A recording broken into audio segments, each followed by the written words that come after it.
Break नंतर आपलं पुन्हा एकदा स्वागत। आपण पुन्हा एकदा जातो आहोत थेट अयोध्येमध्ये। पंतप्रधानांचा पुन्हा एक छोटासा कार्यक्रम तिथे आहे आणि अयोध्येतली ही थेट दृश्य आपण पाहतो आहोत आपल्या टीव्ही स्क्रीनवरती।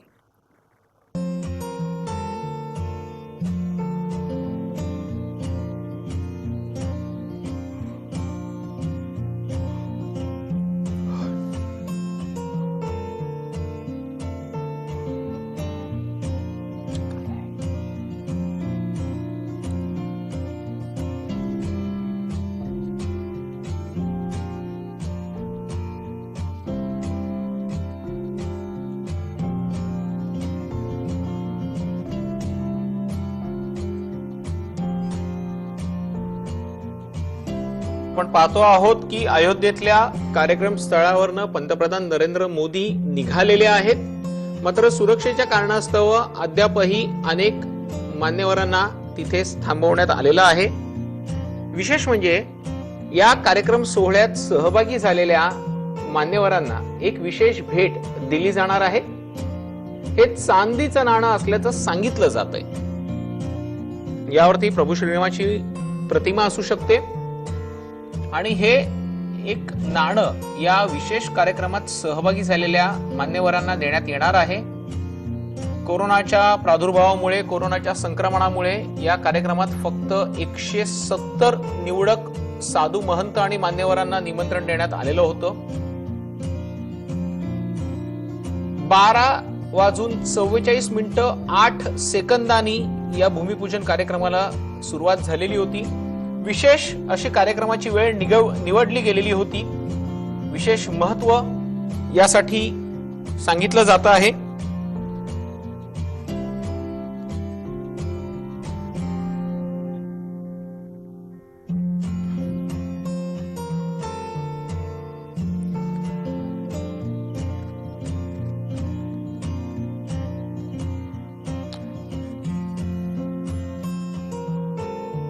हा जो भूमिपूजनाचा मुहूर्त होता हा अवघ्या 32 सेकंदाचा मुहूर्त होता आणि याच मुहूर्तावरती भूमिपूजन केलं गेलेलं आहे।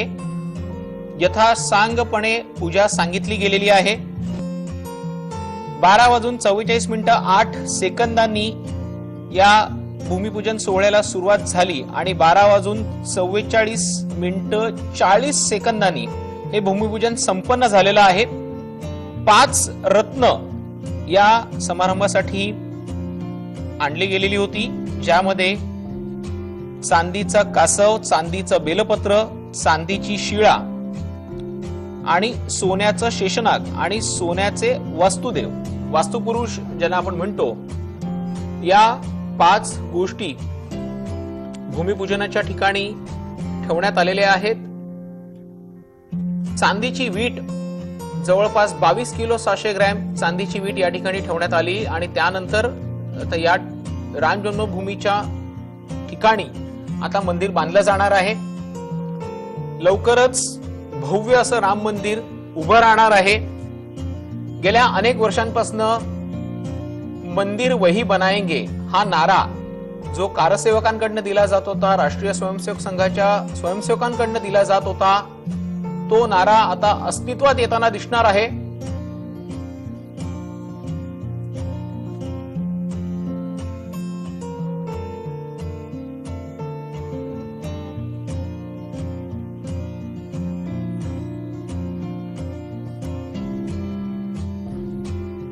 अवघ्या 8 सेकंदांचा हा मुहूर्त।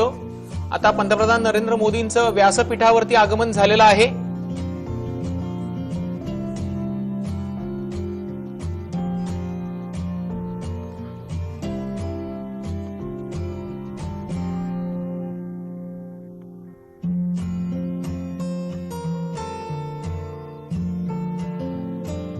पंतप्रधान नरेंद्र मोदी काय बोलणार, कशा पद्धतीने भावना व्यक्त करणार याकडे सर्वांचं लक्ष लागलेलं आहे। पंतप्रधानांनी पुन्हा एकदा व्यासपीठावरनं समोर जमलेल्या मान्यवरांना, साधू महंतांना वाकून नमस्कार केलेला आहे।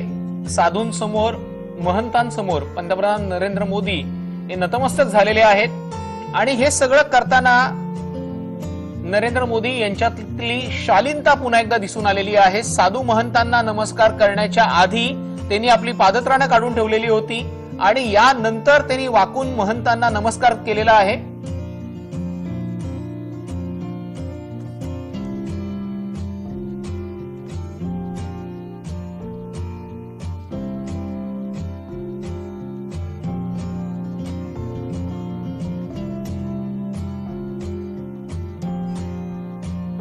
कार्यक्रमाला मुख्य कार्यक्रम पूर्ण झालेला आहे। आता स्वागत समारंभाच्या कार्यक्रमाला सुरुवात होते आहे। उत्तर प्रदेशच्या राज्यपाल आनंदीबेन पटेल, ज्या गुजरातच्या माजी मुख्यमंत्री सुद्धा राहिलेले आहेत, उत्तर प्रदेशचे राज्यपाल योगी आदित्यनाथ,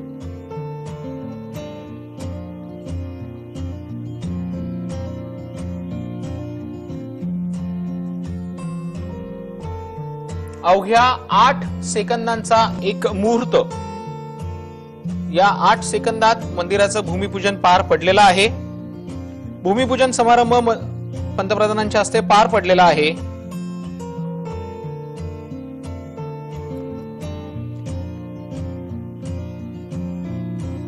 पंतप्रधानांनी हे भूमिपूजन पार केलेलं आहे। त्याच्या आधी हनुमानगढी मंदिरात त्यांनी पूजा केलेली आहे। भूमिपूजन ज्या ठिकाणी झालं तिथे त्यांनी वृक्षारोपणही केलेलं आहे। थेट जातो आहोत, मान्यवरांच्या भाषणाला सुरुवात होते, आपण थेट ऐकतो आहोत।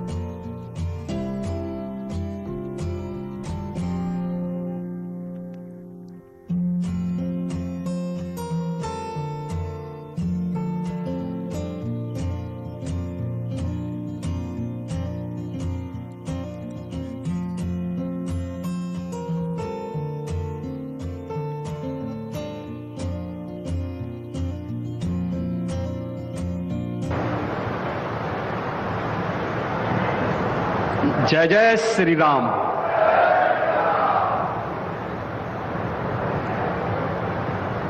अवधपुरी सम प्रिय नहीं सो, यह प्रसंग जाने को। जन्मभूमि मम पुरी सुहावनी, उत्तर दिशि वह सरजो पावनी। जिस अवधपुरी का एहसास कराने के लिए 5 शताब्दियों की इस बहुप्रतीक्षित तिथि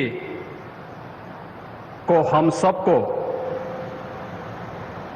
135 करोड़ भारतवासियों को और पूरी दुनिया के अंदर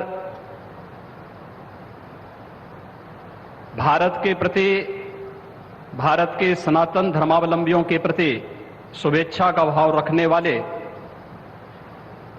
उन सभी नागरिकों और महानुभावों की इन भावनाओं को मूर्त रूप देने का श्रेय और यह अवसर जिस महापुरुष के कारण आज हम सबको प्राप्त हुआ है, भारत के यशस्वी प्रधानमंत्री आदरणीय नरेंद्र मोदी जी, उत्तर प्रदेश की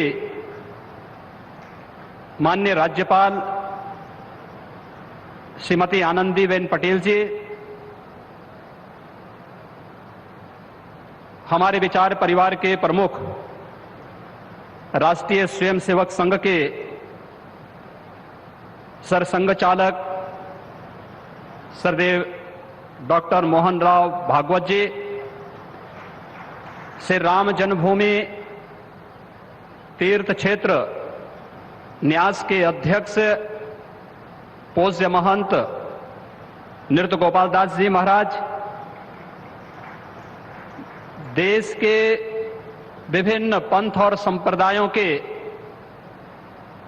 आज के इस कार्यक्रम में उपस्थित पूज्य संतगण, आचार्यगण, धर्माचार्यगण, श्री राम जन्मभूमि तीर्थ क्षेत्र न्यास के सभी पदाधिकारीगण, विचार परिवार समेत देश और दुनिया के कोने कोने में इस पूरे कार्यक्रम का साक्षात अनुभूति करने वाले सभी मर्यादा पुरुषोत्तम भगवान श्री राम के सभी भक्तगण और तीर्थ क्षेत्र न्यास के महासचिव श्री चंपत राय जी, मैं आदरणीय प्रधानमंत्री जी का मर्यादा पुरुषोत्तम भगवान श्री राम की इस पावन धरा पर 5 शताब्दी की इस बहुप्रतीक्षित लंबे संघर्ष और साधना की सिद्धि की स्मृति के अवसर पर भूमि पूजन और कार्य शुभारंभ के इस अवसर पर उत्तर प्रदेश के इस धराधाम पर 7 पवित्र पुरियों में से एक अवधपुरी में हृदय से अभिनंदन करता हूं, स्वागत करता हूं।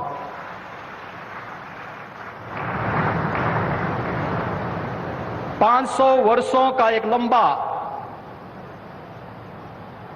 बड़ा और कड़ा संघर्ष, साधना, लेकिन भारत के लोकतांत्रिक मूल्यों, भारत की न्यायपालिका और भारत की कार्यपालिका की ताकत शांतिपूर्ण ढंग से, लोकतांत्रिक पद्धति से और संविधान सम्मत तरीके से समस्याओं का समाधान कैसे हो सकता है। आदरणीय प्रधानमंत्री जी के नेतृत्व में भारत ने दुनिया की सभी ताकतों को इस बात का एहसास कराया है और यह दिन हम सबको, पूरे भारतवासियों को इस शुभ घड़ी का एहसास कराने के लिए, क्योंकि इस घड़ी की प्रतीक्षा में हम सब की कई पीढ़ियां चली गई। पूज्य संतों ने, अनेक महापुरुषों ने, अनेक वीरांगनाओं ने अपना बलिदान दिया और वे एक ही तमन्ना लेकर के कि अपनी आंखों के सामने ब्रह्मांड नायक मर्यादा पुरुषोत्तम भगवान श्री राम के भव्य मंदिर के निर्माण के कार्य को हम अपनी आंखों के सामने देख सकें। लेकिन संघर्ष चलता रहा, साधना चलती रही, अनवरत ये कार्यक्रम चलते रहे, लेकिन लोकतांत्रिक मूल्य और आदर्शों की रक्षा करते हुए संविधान सम्मत तरीके से, शांतिपूर्ण तरीके से इसका समाधान का मार्ग निकल सकता है। आदरणीय प्रधानमंत्री जी की सूझबूझ और दूरदर्शिता के कारण आज पूरे भारतवासियों को यह गौरव की क्षण का अवसास होने का अवसर प्राप्त हुआ है। मैं इसलिए उनका आज के इस अवसर पर हृदय से अभिनंदन करता हूं, उनका हृदय से स्वागत करता हूं। भाइयों बहनों, हम सब गौरवान्वित हैं इस बात को लेकर के कि अवधपुरी के बारे में जो सपना हम सब ने देखा है, मुझे लगता है कि उस बात का एहसास 3 वर्ष पहले उत्तर प्रदेश की इस अवधपुरी में दीपोत्सव के कार्यक्रम के साथ आप सब ने भी महसूस किया होगा। दीपावली का अवसर अवधपुरी के साथ जुड़ सके, अयोध्या के साथ जुड़ सके और उस कार्यक्रम को उस रूप में जोड़ने के लिए जो कार्यक्रम प्रारंभ हुआ था, आज उस कार्यक्रम की सिद्धि के रूप में आदरणीय प्रधानमंत्री जी के कर कमलों से इस अवसर पर श्री राम जन्मभूमि के भव्य और दिव्य मंदिर के निर्माण कार्य के भूमि पूजन और कार्य शुभारंभ का यह पवित्र पल भी हम सबको देखने का अवसर प्राप्त हुआ है। यह कार्य श्री राम जन्मभूमि तीर्थ क्षेत्र न्यास मंदिर निर्माण का करेगा, लेकिन अवधपुरी को दुनिया के सबसे वैभवशाली और सबसे समृद्धशाली नगरी के रूप में भौतिक विकास की दृष्टि से सांस्कृतिक परंपरा को क्षुण्ण बनाए रखते हुए आगे बढ़ाने के संकल्प के लिए हम सब प्रतिबद्ध हैं। और ये प्रतिबद्धता तब भी आपने देखी होगी जब रामायण सर्किट के नाम पर आदरणीय प्रधानमंत्री जी ने देश के उस श्रद्धा को सम्मान देने का कार्य किया। स्वदेश दर्शन के नाम पर यहाँ के घाटों के सुंदरीकरण के कार्य को आगे बढ़ाने का कार्य हुआ और राम कथा के साथ साथ अन्य तमाम प्रकार की गतिविधियां यहां पर चलती हुई दिखाई दी और आज उसकी एक महत्वपूर्ण कड़ी के रूप में हम बहुप्रतीक्षित इस तिथि के अवसर पर आदरणीय प्रधानमंत्री जी का हृदय से अभिनंदन और स्वागत करते हैं। हम सब के लिए आज का यह दिन अत्यंत भावनात्मक दिन है। यह हमारे लिए उमंग और उत्साह का दिन भी है और हम सब के लिए इसलिए भी यह दिन अत्यंत महत्वपूर्ण है कि यहां पर आज हमारे विचार परिवार के प्रमुख राष्ट्रीय स्वयंसेवक संघ के आदरणीय सरसंघ चालक डॉक्टर मोहन राव भागवत जी की उपस्थिति भी आज हम सबको उनका सानिध्य भी प्राप्त हो रहा है। मैं उनका अवधपुरी की इस धरती पर हृदय से स्वागत करता हूं, अभिनंदन करता हूं।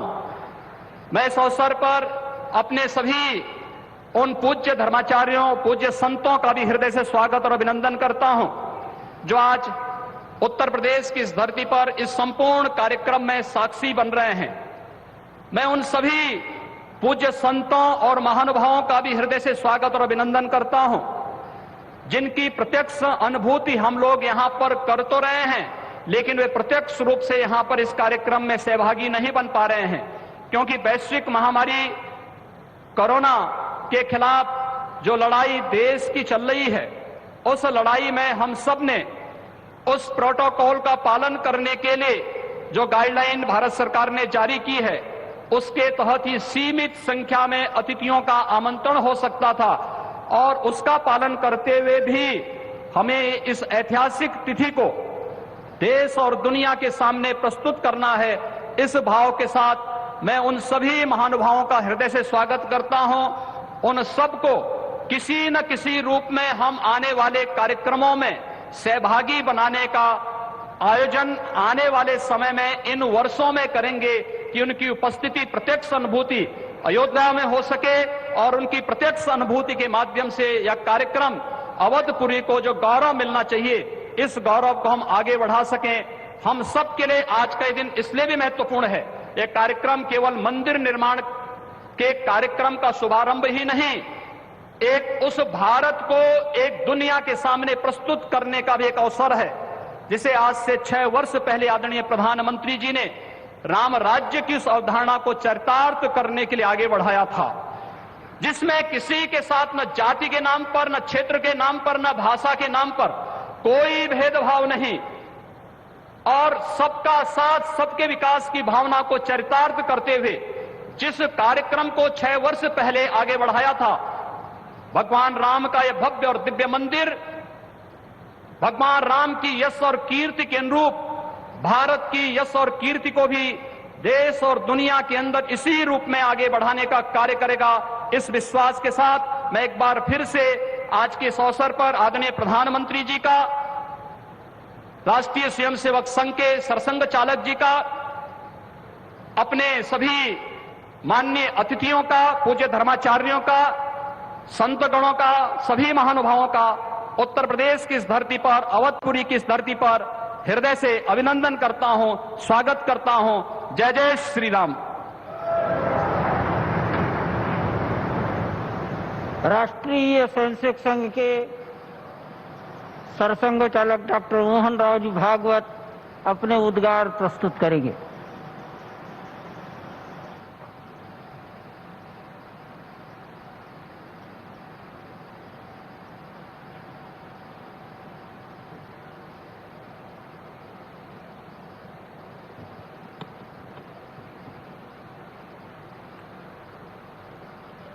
श्रद्धेय नृत्य गोपाल दास जी महाराज जी सहित उपस्थित सभी श्रद्धेय संतचरण, भारत के आदरणीय और जनप्रिय प्रधानमंत्री जी, उत्तर प्रदेश की माननीय राज्यपाल महोदया, उत्तर प्रदेश के माननीय मुख्यमंत्री जी, सभी नागरिक सज्जन, माता भगिनी, आनंद का क्षण है, बहुत प्रकार से आनंद है। एक संकल्प लिया था और मुझे स्मरण है कि तब के हमारे संघ के सरसंघ चालक बाला साहब देवरस जी ने ये बात हमको कदम आगे बढ़ाने के पहले याद दिलाई थी कि बहुत लग के 20-30 साल काम करना पड़ेगा, तब कभी ये काम होगा। और 20-30 साल हमने किया। 30वें साल के प्रारंभ में हमको संकल्प पूर्ति का आनंद मिल रहा है। प्रयास किए हैं जी जान से, अनेक लोगों ने बलिदान दिए हैं। अरे नहीं आए। वो सूक्ष्म रूप में आज यहां उपस्थित है, प्रत्यक्ष उपस्थित हो नहीं सकते। ऐसे भी है जो है लेकिन यहां आ नहीं सकते। रथ यात्रा का नेतृत्व करने वाले अडवाणी जी आज अपने घर में बैठकर इस कार्यक्रम को देख रहे होंगे। कितने ही लोग हैं कि जो आ भी सकते हैं लेकिन बुलाए नहीं जा सकते, परिस्थिति ऐसी है। लेकिन वो भी अपनी अपनी जगह, पूरे देश में देख रहा हूं आनंद की लहर है। सदियों की आस पूरी होने की आनंद है। लेकिन सबसे बड़ा आनंद है भारत को आत्मनिर्भर बनाने के लिए जिस आत्मविश्वास की आवश्यकता थी और जिस आत्मभान की आवश्यकता थी, उसका सगुण साकार अधिष्ठान बनने का शुभारंभ आज हो रहा है। वो अधिष्ठान है आध्यात्मिक दृष्टि का। सिया राममय सब जग जानी। सारे जगत में अपने को और अपने में सारे जगत को देखने की भारत की दृष्टि, जिसके कारण उसके प्रत्येक व्यक्ति का व्यवहार आज भी विश्व में सबसे अधिक सज्जनता का व्यवहार होता है। और उस देश का सामूहिक व्यवहार सबके साथ वसुधैव कुटुंबकम का होता है। ऐसा स्वभाव और ऐसी अपने कर्तव्य का निर्वाह व्यावहारिक जगत की माया के दुविधा में से रास्ते निकालते हुए जितना हो सके सबको साथ लेकर आगे चलने का जो विधि एक बनती है, उसका अधिष्ठान आज यहां पर बन रहा है। परम वैभव संपन्न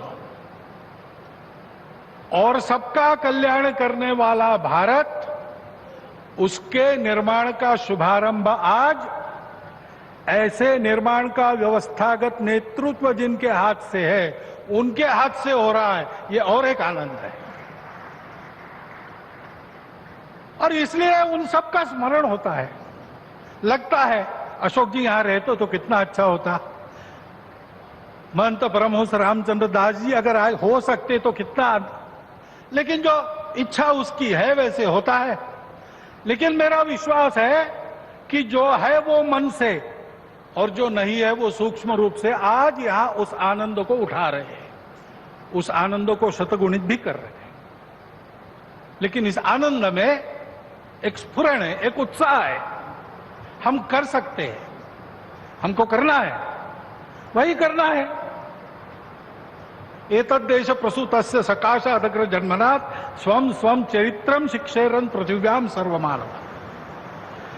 जीवन जीने की शिक्षा देनी है। अभी ये कोरोना का दौर चल रहा है, सारा विश्व अंतर्मुख हो गया है, विचार कर रहा है कहां गलती हुई, कैसे रास्ता निकले।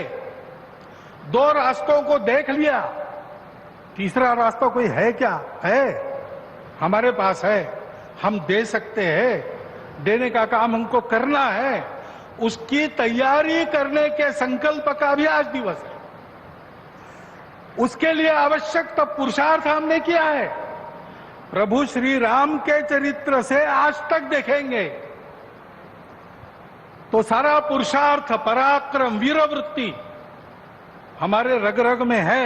उसको हमने खोया नहीं है, वो हमारे पास है। हम शुरू करें, हो जाएगा। इस प्रकार का विश्वास, इस प्रकार का स्फुरण, प्रेरणा आज हमको इस दिन से मिलती है, सारे भारतवासियों को मिलती है। कोई भी अपवाद नहीं, क्योंकि सब राम के हैं और सब में राम। और इसलिए यहां अब मंदिर बनेगा, भव्य मंदिर बनेगा। सारी प्रक्रिया शुरू हो गई, दायी तो बांटे गए हैं, जिनका जो काम है वो करेंगे। उस समय हम सब लोगों को क्या काम रहेगा? हम सब लोगों को अपने मन की अयोध्या को सजाना संवारना है। इस भव्य कार्य के लिए प्रभु श्री राम जिस धर्म के विग्रह माने जाते हैं, वह जोड़ने वाला, धारण करने वाला, ऊपर उठाने वाला, सबकी उन्नति करने वाला धर्म, सबको अपना मानने वाला धर्म, उसकी ध्वजा को अपने कंधे पर लेकर संपूर्ण विश्व को सुख शांति देने वाला भारत हम खड़ा कर सके, इसलिए हमको अपने मन की अयोध्या बनाना है। यहां पर जैसे जैसे मंदिर बनेगा वो अयोध्या भी बनती चली जानी चाहिए, और इस मंदिर के पूर्ण होने के पहले हमारा मन मंदिर बनके तैयार रहना चाहिए, इसकी आवश्यकता है। और वो मन मंदिर कैसा रहेगा बताया है, काम कोह मद मान न मोहा, लोभ न क्षोभ न राग न द्रोहा, जिनके कपट दंभ नहीं माया, जिनके हृदय बसहु रघुराया, जात पात धनु धर्म बढ़ाई, प्रिय परिवार सदन सुखदाई, सब तजी तुम ही रहो उरलाई, तेही के हृदय रहो रघुराई। हमारा हृदय भी राम का बसेरा होना चाहिए, इसलिए सभी दोषों से, विकारों से, द्वेषों से, शत्रुता से मुक्त। दुनिया की माया कैसी भी हो, उसने सब प्रकार के व्यवहार करने के लिए समर्थ, और हृदय से सब प्रकार के भेदों को तिलांजलि देकर केवल अपने देशवासी ही क्या, संपूर्ण जगत को अपनाने की क्षमता रखने वाला इस देश का व्यक्ति और इस देश का समाज, ये गढ़ने का काम है। उस गढ़ने के काम का एक सगुण साकार प्रतीक जो सदैव प्रेरणा देता रहेगा, वो यहां खड़ा होने वाला है। भव्य राम मंदिर बनाने का काम भारतवर्ष के लाखों मंदिरों में और एक मंदिर बनाने का काम नहीं है। उन सारे मंदिरों में मूर्तियों का जो आशय है, उस आशय का पुनर्प्रगटीकरण और उसका पुनर्स्थापन करने का शुभारंभ आज यहां बहुत ही समर्थ हाथों से हुआ है। इस मंगल अवसर पर इस सब आनंद में मैं आप सबका अभिनंदन करता हूं, और जो मेरे मन में इस समय विचार आए उसको आपके चिंतन के लिए आपके सामने रखता हुआ आपसे विदा लेता हूं। बहुत बहुत धन्यवाद।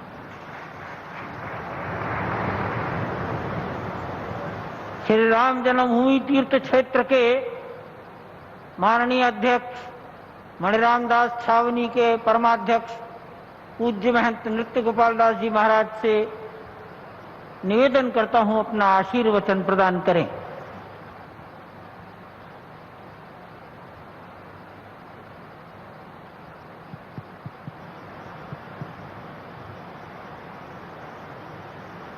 श्री राम जय राम जय जय राम, श्री राम जय राम जय जय राम, श्री राम जय राम जय जय।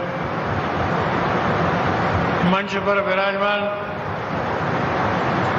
सभी श्रद्धालु, प्रेमी, श्रद्धे, महानुभाव, सन्मुख दर्शन दे रहे सभी राम भक्त, महानुभाव, संतजन, प्रेमीजन, भक्तजन, बड़े हर्ष का विषय है। अब समय आ गया है। बहुत दिनों से हमसे पूछते रहे, राम जन्मभूमि से जुड़े होने के नाते पूछते रहे, मंदिर कब बनेगा, कब बनेगा। बार बार हमारे सामने यही प्रश्न आता रहा। अब हमने कहना शुरू कर दिया, एक और मोदी, एक और योगी, अब नहीं बनेगा तो कब बनेगा। वास्तव में ये बड़ा सुहावना समय आ गया है और करोड़ों करोड़ों हिंदू राम भक्तों की अभिलाषा, मनोरथ, इच्छा है शीघ्रातिशीघ्र रामलला जहाँ विराजमान है वहाँ दिव्य भव्य मंदिर का निर्माण होना चाहिए। इसके लिए तन मन धन अर्पण करने के लिए सभी तैयार हैं। मंदिर का निर्माण कार्य का शुभारंभ हो गया है। निश्चित ही आप समझ दिव्यता और भव्यता के साथ शीघ्र ही मंदिर का निर्माण होगा। समस्त भक्तों की कामनाओं की पूर्ति होगी। मंदिर का निर्माण समय पर प्रारंभ हो गया है। अब भारतीय जनता साधु संत आत्माओं की इच्छा की पूर्ति के लिए दिव्यता भव्यता के साथ मंदिर का निर्माण प्रारंभ हो जाना चाहिए। यही जनता की इच्छा है, यही भक्तों की बात। वास्तव में यह अभिलाषा भारत में रह रहे, विश्व में रह रहे हिंदू भाव की ये अभिलाषा है, उनकी भावना है कि हम अपने आंखों से शीघ्रातिशीघ्र दिव्य भव्य मंदिर का अवलोकन करें। इस प्रकार की इच्छा भावना को सभी लोग संजोए हुए हैं। इसी संकल्प को लेकर के सभी आगे बढ़ रहे हैं। आज बड़ा सौभाग्य है भूमि पूजन के माध्यम से उस महान कार्य का, उस महान संकल्प का, भक्तों की इच्छाओं का, भक्तों की भावनाओं का श्री गणेश शुभारंभ हो गया है। अब तो निश्चित ही मंदिर का निर्माण होगा ही, वह भी दिव्यता भव्यता के साथ होगा। अब हम यही आग्रह करेंगे, अब विलंब के काज, अब विलंब नहीं करना चाहिए। अब सारे भक्त एक ईट बात, सोने की ईट, चांदी की ईट, सोने की ईट देने के लिए तैयार। ऐसी स्थिति में भक्तों की, संत महात्माओं की इच्छा की पूर्ति के लिए हम योगी जी से, मोदी जी से आग्रह करेंगे इस मंदिर का निर्माण प्रारंभ कर दे, जिससे भक्तों की भावना, उनकी इच्छा की पूर्ति हो। मंदिर का निर्माण भारत का निर्माण है, मंदिर का निर्माण विश्व का निर्माण है, मंदिर का निर्माण लोक जीवन का, तो लोक कल्याण का निर्माण है। इसलिए मंदिर का निर्माण का आज सुसंकल्प हुआ है, भूमि पूजन हुआ है, ये बड़े हर्ष की बात है। हम भगवान से प्रार्थना करते हैं कि जल्दी से जल्दी मंदिर का निर्माण प्रारंभ हो जाए, जिससे भक्तों की भावनाओं की पूर्ति हो। मंदिर निर्माण के लिए लोग ईंटें दे रहे, चांदी की ईंटें दे रहे, लोगों ने दिए और दे रहे हैं।